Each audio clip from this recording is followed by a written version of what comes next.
pessoal, sejam muito bem-vindos ao canal Vale a Pena Investir na Bolsa, com certeza. E hoje eu trago para vocês fundo imobiliário, segmento papel, é o VGIR 11. E esse fundo imobiliário, ele tem uma subscrição que está encerrando e tem um novo relatório gerencial que vamos ler e analisar ele. Antes de qualquer coisa, vamos falar da subscrição, até porque mexe no seu bolso também, porque para quem tiver, para quem participou, no caso, dessa nova emissão de cotas, essa oitava, se tiver o ticker VGIR13, conforme eu estou mostrando aqui na telinha, ó, VGIR13, vou até colocar em amarelo, você terá o direito, ok?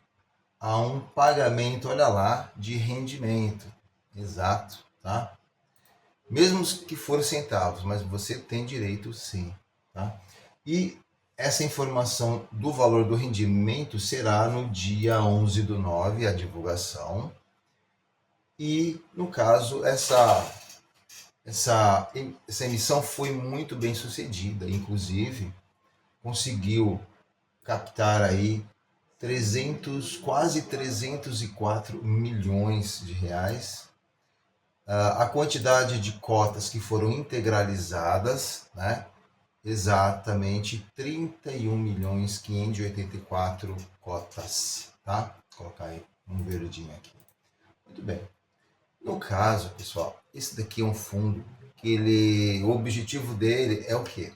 Ter na sua carteira, né, ativos que vão compor aí CDI mais 2%, mais 3%, não importa. É sempre um CDI mais um prêmio, vai depender também das taxas praticadas e principalmente, né, CRIs, né?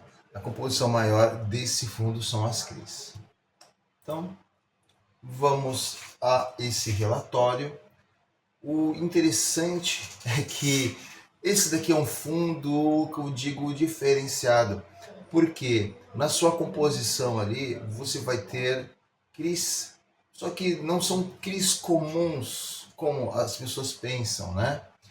Abrindo aqui o relatório, olha só, eu tenho todas essas CRIs aqui, porém elas não têm o chamado rating, né? O rating ele não tem, geralmente tem assim, AAA, AA, né, AA+, né? Ele não tem um garantidor, né? Uma empresa, né? Por exemplo, a S&P, a Fitch, não tem. Mas então aí você vai pensar assim, bem, se não tem, então quem é que dá esse rating? E no caso aqui, interessante que é o próprio fundo, o próprio gestor. Aí vocês vão me falar assim, mas isso não dá problema? Sim, e deu problema nesse fundo. Porém, como no caso o gestor conhece muito bem esse mercado, tá? Ele sabe todos os instrumentos, né? Então eu vou dizer um pouquinho além para vocês. Conforme já apresentado no relatório anterior, né? No caso temos aqui uma CRI chamada Guaicurus, que representa apenas 1,3% do patrimônio do fundo. Mas calma. E tem como devedoras duas SPEs e garantidora a incorporadora Arquipla, que não pagou as parcelas de juros, ficando inadimplentes. Em paralelo, a garantidora entrou com pedido de RJ que até o momento ainda não foi deferida. Esse CRI contava com alienação fiduciária, como você já sabe, e tem como garantia, no caso, aqui, imóvel, né? E, no caso, já registrada em 2 terrenos na cidade de São Paulo, com valor de avaliação que representa 137% do valor da dívida, né? Além da alienação fiduciária das cotas SPS devedoras.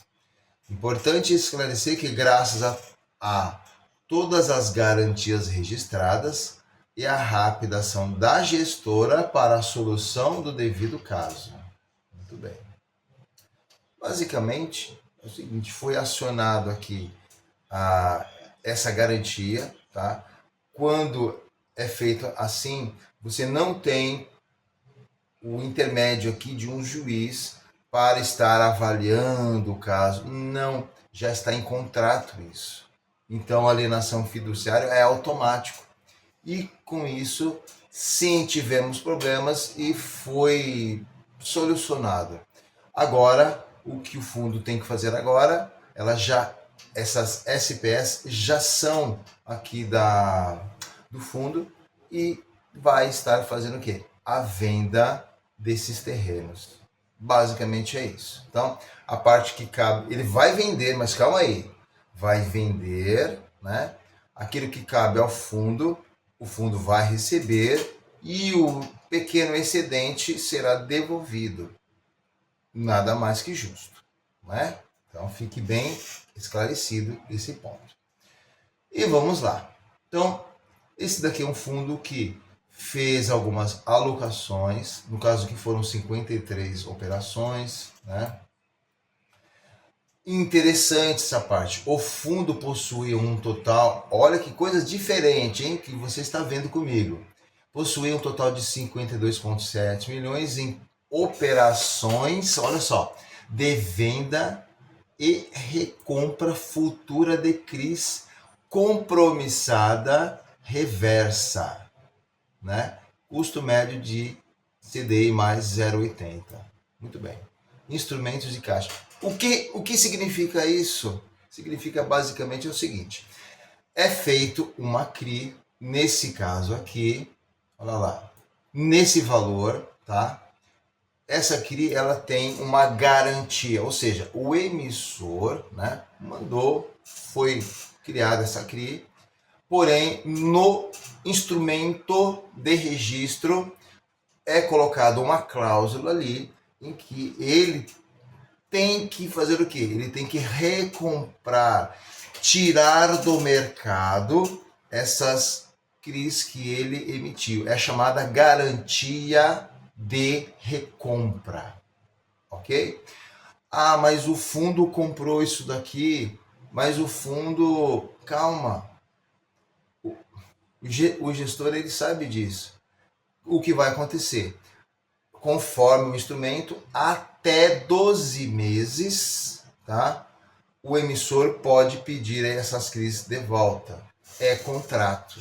Ao longo do mês de julho, o fundo adquiriu um total de 58,2 milhões distribuídos em 7 operações. Bem, operações normais, né? Olha só, CDI mais 4,5, CDI mais 4,3, etc, etc, etc. Ok. De novidade, já li essa parte, eventos subsequentes. Sim, em agosto o fundo fez investimentos adicionais em 4 CRIs, né?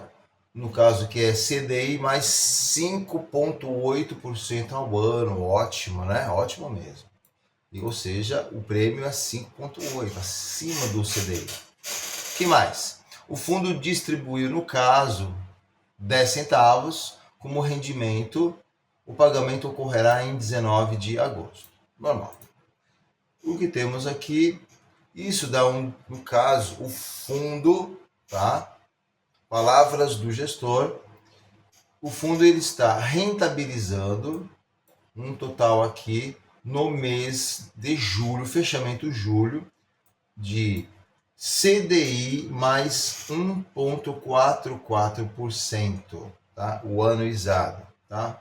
Isso pode subir como pode cair, não tem jeito. Vamos à alocação por ativo. No caso aqui, a maior parte é CRI, 99,8% e um pequeno caixa aqui de 0,2%.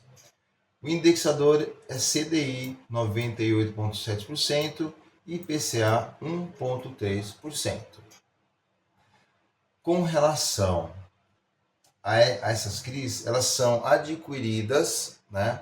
Nós temos aqui ICVM 476, ICVM 160 e ICVM 400, que no caso aqui a maior parte aqui é a 476 e também ICVM 160, que seriam investidores profissionais e qualificados. Tá? Com relação à segmentação desses CRIs, a maior parte é residencial, quase 74% é residencial, e o restante, vamos lá, escritórios 10,6%, pulverizados 5,9%, BTS 5,9%, 3,5% é shopping e um pedacinho aqui, 0,4% é hospital. Quando eu falo BTS é aquele Beauty to Suite, né? Daqueles galpões que você tem que adequar o galpão ao processo do inquilino, né? A produção do inquilino, às vezes ele precisa ali de um resfriamento, né? Uma câmara adequada para os produtos dele. E com isso você tem ali contratos atípicos, né? Então, tendo aqui bons CRIs, né? Que são BTS. Muito bem. Só essa observação que eu tenho a fazer aqui. O que mais? O rating, como eu já expliquei no início, né? Aqui ele já menciona uma parte mais técnica, que é o seguinte: o rating com internacionalização, ou seja, ele tem a definição, né, da nomenclatura AAA, AA. Então, da carteira do fundo, apenas 6,2. O restante não tem o rating, é quase 94%, tá? Deu problema, vocês viram no início, o gestor rapidamente já conseguiu converter e já trouxe para o fundo, tá? Toda essa parte de documentação. E já está no processo de venda desses terrenos, tá? Alocação por LTV. Olha só. O índice LTV Loan to Value. Olha só. Compreende o saldo devedor do CRI em relação ao valor do imóvel em garantia. O que significa isso? Vou explicar para vocês. Então, nessa faixa aqui, vocês têm os CRIs, né? Esse daqui é o percentual. Então, como é que a gente vai ler isso daqui? Olha só. Como é fácil. 16 eu vou começar de baixo para cima, tá? 16,8% dos CRIs do fundo, tá? Possuem imóveis em que o valor desses ativos, né? Se vendesse esses imóveis, né? Menos que 50% dessas vendas cobrem a CRI. Deu para entender? É difícil a compreensão, mas vamos lá. Loan to Value. Vamos pegar uma outra faixa aqui, ó. Eu vou dizer assim, ó, 26% de todos os CRIs do fundo, olha só, se fosse vendido alienação fiduciária, ok? Então, dessa venda, retornaria, ou seja, 70% da venda do ativo cobriria a dívida feita, no caso, em CRI. Deu para entender? Qualquer coisa, volta um pouquinho esse vídeo para você entender essa explicação. É difícil, eu sei. Vamos lá? Próximo item aqui. Taxa de juros da aquisição. Ok, é o duration. Tranquilo. Aqui nós temos todas as emissões de cotas, ok? Que agora o fundo é base 10, não é mais base 100, para ter maior liquidez, isso é excelente. Aqui, ó, até a sétima emissão foi R$ 96,40 e agora R$ 9,85 com as taxas. Muito bem. Ao longo dos anos, ele abriu um pouco mais o leque, né? Para a gente entender quanto que ele está pagando. Ó, CDI mais 2,05. A gente já fez essa leitura lá em cima, lembram? Então, mas agora de forma mais abrangente. Ó, novembro de 2023 a novembro de 2022. Ó, olha só, CDI mais 2,83. Aqui, ó, vamos pegar esse outro aqui, ó. Seria assim, abril de 2023 até abril de 2024, isso daqui deu um CDI de 2,8. E vamos a uma última leitura aqui. Olha só, julho de 2023 a julho de 2024, o fundo pagou CDI mais 1,10%. Basicamente é assim que a gente lê esse relatório, tá? E aqui temos aqui as fotos, né? O que essas CRIs representam, né? Então temos aqui, e são várias, tá? A gente não vai ficar aqui olhando, falando cada uma delas, que isso aqui vai demandar muito tempo, né? E tempos também vocês não têm também como eu. E essa última parte vai mencionando com relação à performance da cotação ao longo dos anos. Olha lá, agosto de 2022 até a presente data, né? Como que performou e principalmente aqui a liquidez do fundo, e aumentou mais ainda com base 10 a cotação. Tudo bem? Muito bem. E essa foi a análise de hoje do Vigir 11. Pessoal, não esqueça do meu like. O pessoal está esquecendo. Isso faz uma diferença enorme para a gente, tá bom? E o nosso canal é novo, tá bom? Fique com Deus. Boa semana e até a próxima análise. Vejo vocês. Até mais. Tchau, tchau.